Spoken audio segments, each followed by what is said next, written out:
എല്ലാ പ്രിയ സുഹൃത്തുക്കൾക്കും നമ്മുടെ മൂകാംബിക ട്രിപ്പിൻ്റെ അവസാന ഭാഗമാണത്. മൂകാംബികയിലെ എൻ്റെ അവസാനത്തെ ദിവസമാണ് സ്റ്റേ ചെയ്തത്. അപ്പോൾ എൻ്റെ യൂട്യൂബ് ചാനലിലേക്ക് സ്വാഗതം. അപ്പോൾ ഞാനന്ന് 2 ദിവസം അവിടെ സ്റ്റേ ചെയ്തു. 2ാമത്തെ ദിവസമാണ് ഷാജിക്കെ കണ്ട് പുള്ളി യാത്രയാക്കി അവിടെ വരെ ഞാൻ പറഞ്ഞത്.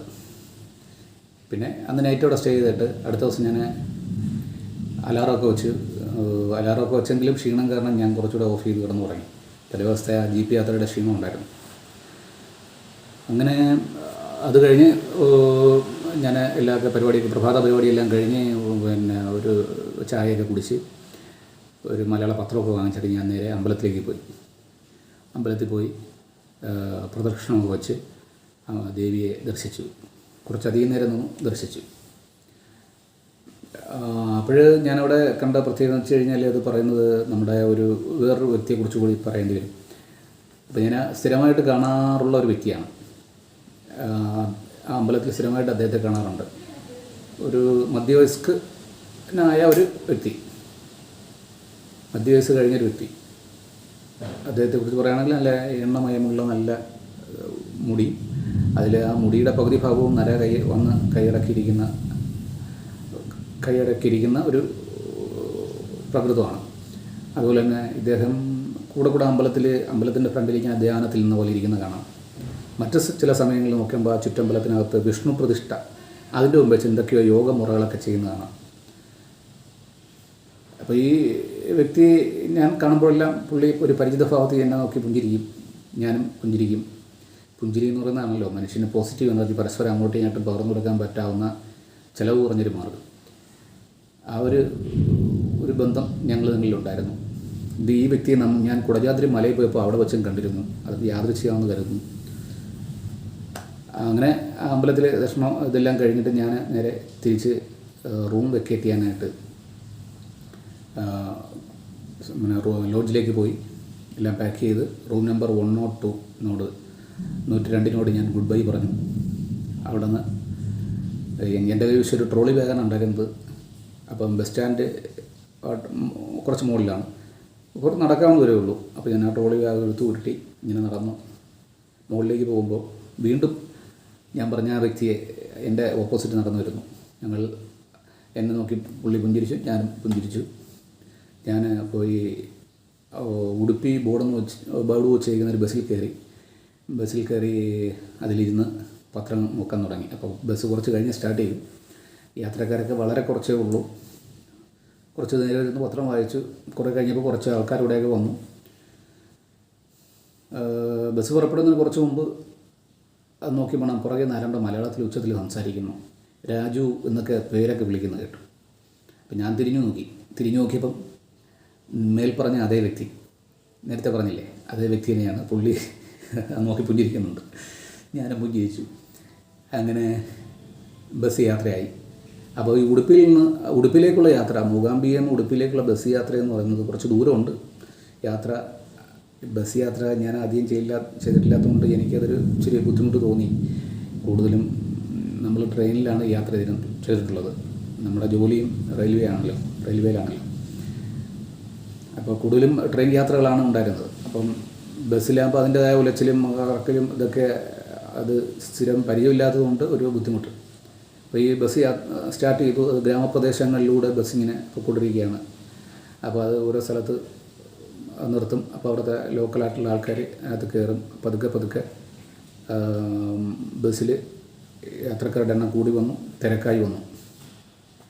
ബസ് വളരെ ഉച്ചരിയുന്ന വിധത്തിലാണ് പോകുന്നത്. അപ്പോൾ അത് കഴിഞ്ഞിട്ട് കുറേ കഴിഞ്ഞപ്പോൾ ഒരു തീരദേശം വന്നു. തീരദേശത്തൂടെ ബസ് ഇങ്ങനെ യാത്രയായി. തീരദേശമൊക്കെ കണ്ട് ഇങ്ങനെ ബസ്സിൽ പോയി. അപ്പം ഞാൻ കൂടെ ഒന്ന് തിരിഞ്ഞു നോക്കാറുണ്ടായിരുന്നു മേൽപ്പറഞ്ഞ വ്യക്തിയെ. കാരണം ഒരു ഒരു ദുരൂഹത തോന്നി. ഇനി വല്ല തട്ടിപ്പുകാരെങ്ങനാണോ, ഞാൻ ഒറ്റയ്ക്കാണെന്ന് പറഞ്ഞ് എന്നെ അങ്ങനെ ഫോളോ ചെയ്യുകയാണോ, എന്തെങ്കിലും അടിച്ചു മാറ്റെന്ന് പറഞ്ഞ്. പക്ഷേ കണ്ടങ്ങനെ തോന്നത്തില്ല. ഞാൻ പറഞ്ഞില്ലേ ഒരു ദിവ്യത്വം ചില ആൾക്കാരിൽ തോന്നത്തില്ല നമുക്ക്. അതേപോലെ ഒന്ന് ആ പുള്ളിയിൽ ഞാൻ കണ്ടിരുന്നു. എന്നാലും ഞാൻ കൂടെ തിരിഞ്ഞ് നോക്കി. ഡൗട്ടാണ്, കാരണം സോളോ ട്രിപ്പല്ലേ. എന്തായാലും ഈ തീരദേശം കഴിഞ്ഞപ്പം പിന്നെ ബസ് ഒരു പേ പിടിച്ച് നായയെ പോലെ ഇങ്ങനെ ഓടാൻ തുടങ്ങി. അതായത് നല്ല ഫാസ്റ്റായിട്ട് ബസ് അങ്ങോട്ട് പോയി ഞാൻ ആ ഓട്ടത്തിൽ വെച്ച് ചെറുതായിട്ടൊന്ന് മയങ്ങി.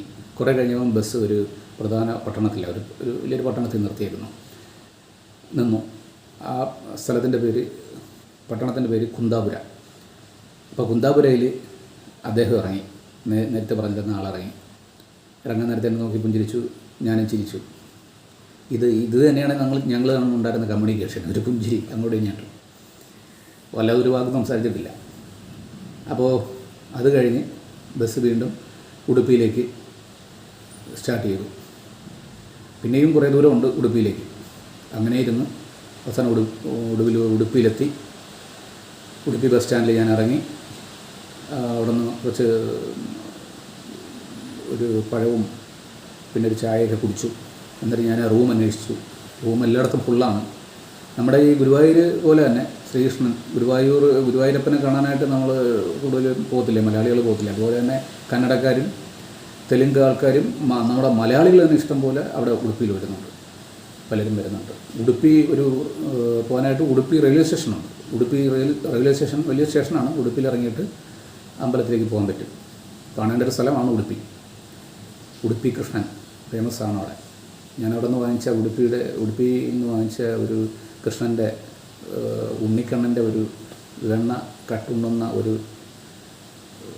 വാക്സിലുള്ള ഒരെണ്ണം ഞാൻ വീട്ടിൽ വാങ്ങി വെച്ചിട്ടുണ്ട്, അന്ന് അത് പോയതിൻ്റെ ഓർമ്മയ്ക്കായിട്ട്. അപ്പോൾ അവിടെ റൂം അന്വേഷിച്ച് പലയിടത്തും കിട്ടിയില്ല. പിന്നെ സിംഗിളാണല്ലോ, അതിൻ്റെ ഒരു പ്രശ്നം കൂടെ ഉണ്ട്.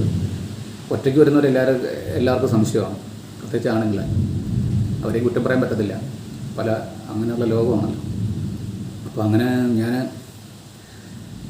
അവസാനം അപ്പോൾ ഒരാൾ പറഞ്ഞു, ഇവിടെ ഗീതാ മന്ദിർ എന്ന് പറഞ്ഞ സത്രമുണ്ട്, അത് ദേവസ്വത്തിൻ്റെയും കണ്ടാണത്. അത് അമ്പലത്തിനോട് ചേർന്ന് തന്നെ ഒരു ബഹുനില കെട്ടിടമാണ്. അപ്പോൾ അവിടെ വളരെ ചിലവ് കുറഞ്ഞതും ഒരു നന്നായിട്ടുമൊക്കെ സ്റ്റേ ചെയ്യാൻ പറ്റും, സിംഗിളായിട്ട് വരുന്നവർക്കൊക്കെ സ്റ്റേ ചെയ്യാൻ പറ്റും എന്ന് പറഞ്ഞു. അപ്പോൾ ഞാൻ നേരെ ഗീതാ മന്ദിറിൽ പോയി. ഗീതാ മന്ദിറിൽ പോയപ്പോൾ അവിടെ കെയർടേക്കറില്ല. കുറച്ച് നേരം വെയിറ്റ് ചെയ്തു. കെയർടേക്കർ വന്നു. ഞാൻ ഒറ്റയ്ക്ക് വന്നുകൊണ്ട് പുള്ളിയും കുറേ സംശയങ്ങളൊക്കെ ഉണ്ടായിരുന്നു. എന്തായാലും അതൊക്കെ ദൂരീകരിച്ചു. പുള്ളി ഞാൻ ജെന്യുവനാണെന്ന് തോന്നിയതുകൊണ്ടാണ്. എനിക്ക് പുള്ളി പറഞ്ഞൊരു ഡബിൾ ബെഡ്റൂമാണ് ഉള്ളത്. ഞാൻ പറഞ്ഞ സാരമില്ല, പക്ഷേ ഡബിൾ ബെഡ്റൂമിനും 435 രൂപ ആയതേ ഉള്ളൂ. അങ്ങനെ റൂം കിട്ടി. Room number 26. അന്നവിടെ സ്റ്റേ ചെയ്തു ഉടുപ്പിയിൽ. ബാക്കി ഉടുപ്പി വിശേഷങ്ങൾ ഇനി വിശേഷങ്ങളുമായിട്ട് അടുത്ത വീഡിയോയിൽ കാണാം. എല്ലാവർക്കും നന്ദി, നമസ്കാരം. അതുപോലെ പ്ലീസ് ലൈക്ക് ആൻഡ് കമൻറ്റ്. ആദ്യമായിട്ട് വീഡിയോ കാണുന്നവരാണെങ്കിൽ please subscribe. Thank you very much.